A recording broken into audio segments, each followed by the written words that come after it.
최현석 직무대행님, 네. 12월 3일 내란 사태 당시 국회 출입 봉쇄 관련돼서 김봉식 전 청장 주재로 회의가 있었죠. 참모회의. 회의라고 따로 있는 게 아닙니다. 그냥 상황실에 다 모여 있었습니다. 네. 그때 오부명 그 공공안전차장, 주진우 경비부장도 같이 모여서 회의를 했었죠. 참석했었습니다. 그때 대행님은 어떤 발언을 하셨습니까? 저는 그래서 국회 말씀드렸는데 봉쇄 관련돼서 얘기됐을 때 예, 어떤 발언을 하셨습니까? 저는 이 상황이 굉장히 민감하고 논란이 되는 상황이기 때문에 결정을 함부로 하지 마시라고 이렇게 말씀을 드렸습니다. 지난주에 그 행안위 질의에서 우리 용해인 의원님 그리고 신정훈 위원장님이 이 자리에 그 포고령의 위헌성, 위법성에 대해서 문제제기한 사람 있습니까? 물었을 때 나와서 얘기했었죠. 문제가 논란이 있을 수 있고 문제될 수 있다 취지의 발언을 했습니다. 예. 반대했다는 취지의 발언을 했습니다. 아니, 그러나 제가 받은 제보는 전혀 다릅니다. 포고령이 법률과 같아서 따르지 않으면 처벌받을 수 있다. 이렇게 해석을 했습니다. 그래서 이것이 김봉식 전 청장, 조지호 전 청장이 적극적으로 국회 출입을 봉쇄할 수 있는 명분을 제공했습니다. 이에 대해서 어떻게 생각하십니까? 그분은 다소 좀 오해가 있는 말씀인 것 같습니다. 저는 그렇게 말씀드린 적이 없습니다. 주진우 경비부장 나오셨죠? 예. 일어나 보십시오. 지금 직무대행이 저는 거짓말하고 있다고 보는데요. 그때 같이 계셨죠? 예, 현장에 직무대행 어떻게 얘기했습니까? 포고령에 대해서. 대답하십시오. 시간 없습니다. 수사와 재판이 진행되고 있어서 제가 말씀드리기 곤란합니다. 양해해 주십시오. 그거를 그러면은 그 부분에 대해서 포고령은 법률과 같기 때문에 이행하지 않으면 처벌받을 수 있다. 이렇게 얘기한 걸로 해석하도 되겠습니까? 마이크에다 대고 이야기하세요. 예, 방금 말씀드린 것처럼 제 상상분이시고 알겠습니다. 예. 임경우 수사부장 나오셨죠? 임경우 수사부장 나오셨습니까? 안 나오셨어요? 알겠습니다. 최 대행은 지난주 제가 보기에는 지난주 현안질에서 거짓말을 했습니다. 적극적으로 포고령이 법률과 같기 때문에 따르지 않으면 처벌받을 수 있다 이런 해석을 내리면서 적극적으로 국회 봉쇄를 할 수 있는 명분을 제공했습니다. 그럼에도 불구하고 지난주 행안위에서는 전혀 거짓말을 했기 때문에 이 부분에 대해서는 그냥 행안위에서는 그냥 넘어갈 수 없다고 생각을 하고요. 이호영 대행님, 예. 저는 이 자리에서 최현석 대행은 직무대행을 더 이상 해서는 안 된다고 생각합니다. 어떻게 생각하십니까?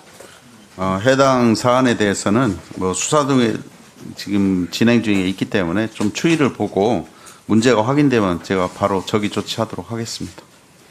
적극적으로 내란에 가담했다는 의심을 살 수밖에 없는 상황입니다. 그 부분에 대해서 현 서울청의 수장으로서 지휘를 하고 있다는 것은 우리 행정안전위에서 받아들일 수 없고요. 이 부분에 대해서 적극적으로 행안부의 인사 조치를 건의해 주시기 바랍니다. 아시겠습니까? 네, 확인되는 대로 적기 조치하겠습니다. 네. 이호영 청장님, 네. 차장님, 대행님. 지난 19일 새벽 건국일에 처음 사법부 침탈이 있었습니다. 그 영상을 전부 봤는데 혹시 보셨습니까? 네, 봤습니다. 그 영상 좀 한번 보시겠습니다.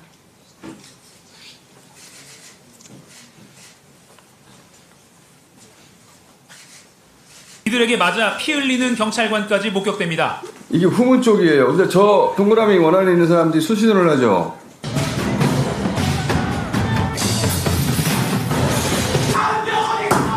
적으로 합선 일으키려고 하는 거거든요. 들이붙는 거예요. 또 다른 판사 집무실 문을 발로 부수는 장면도 포착됐습니다. 서부지방법원에 난입해 폭력사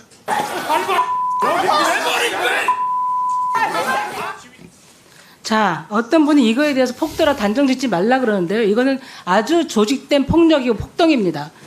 그리고 그 행동이 굉장히 조직적이고 체계적이에요. 그 수신호하는 사람 보셨죠? 수신호하는 사람. 그 채증됐습니까? 아까 영상에 수신호하는 사람 보셨죠? 그러니까 확인을 그분의 해봐야 지위에 따라서 그 사람의 지위에 따라서 그때부터 폭력이 시작이 돼요. 그리고 그 판사들이 7층에 있는데 어떻게 합니까? 7층에 집무실이 있는지 어떻게 합니까? 그거는 바로 7층으로 올라갑니다. 그리고 관제실이 있는 곳, CCTV가 있는 곳, 서버가 있는 곳 다 찾아갑니다. 그런 그리고 거 포함해 다 증거인멸을 수사하고 위해서 있습니다. 네. 생수기 정수통으로 그 서버에 물을 붓고 그게 다 증거인멸하려고 해요. 굉장히 조직적입니다. 단순 우발적인 폭력이 아닙니다. 저는 사법부를 침탈하러 간 폭동이라고 생각하기 때문에 이 부분에 대해서 아까 존경하는 박정현 의원님께서도 내란 행위로 다스려야 된다. 내란 범죄로 수사해야 된다. 말씀을 하셨는데 저도 적극적으로 동감하거든요. 이건 단순 폭력이 아니고요. 단순 폭동이 아닙니다. 사법기관, 대한민국 건국 이래로 처음으로 사법기관이 침탈당했습니다. 윤석열이 입법부와 선관위를 침탈한 것에 이어서 그 추종자들, 그 극렬 지지자들은 사법부를 침탈한 거예요. 우리 국가 권력들, 국가기관을 다 마비시키려고 했습니다. 이 사람들이 국가 전복 세력 아니면 누굽니까? 뭐라고 단정하겠습니까? 수사를 그 배후 세력까지 철저히 해야 된다고 생각하고요. 정말 사이비 교주인지 목사인지 극우 유튜버인지 정치인지 모르는 그 정광훈이라는 사람. 지금 국민의힘이 행동하는 거 보면 정광훈이 완전히 흡수된 것 같아요. 그 사람한테 가서 그 집회에 가서 머리를 조아리고 경선에서 어떻게 해볼까 해서 표를 좀 얻어볼까 해서 지금 그러고 있는데 나중에 선거에서 심판 받을 겁니다. 그러기 위해서는 정광훈 목사, 극우 유튜버들, 배우 세력이 누군지 아까 의원께서도 얘기했습니다마는 한남동에서 젊은 청년들, 방공 청년단이라고 하는 그리고 얼마 전에 국회에서 와서 자칭 백골단이라고 하면서 기자회견 했던 사람들이 저는 다 연결된 것처럼 보이거든요. 폭력 조직을 만들었다고 생각을 하거든요. 다 연결됐다고 보기 때문에 그 연관성을 다 수사를 하십시오. 그리고 다시는 이런 일이 없도록 경찰들이 저는 폭도들에 의해서 정말 다치고 중상을 당하는 일이 없도록 철저하게 수사하고 발본색원하십시오. 알겠습니다. 지금 수사에서도 철저하게 그 의원님 말씀하시고 전체적으로 포함해서 잘 살펴보고 있고요. 철저하게 수사할 예정입니다. 네.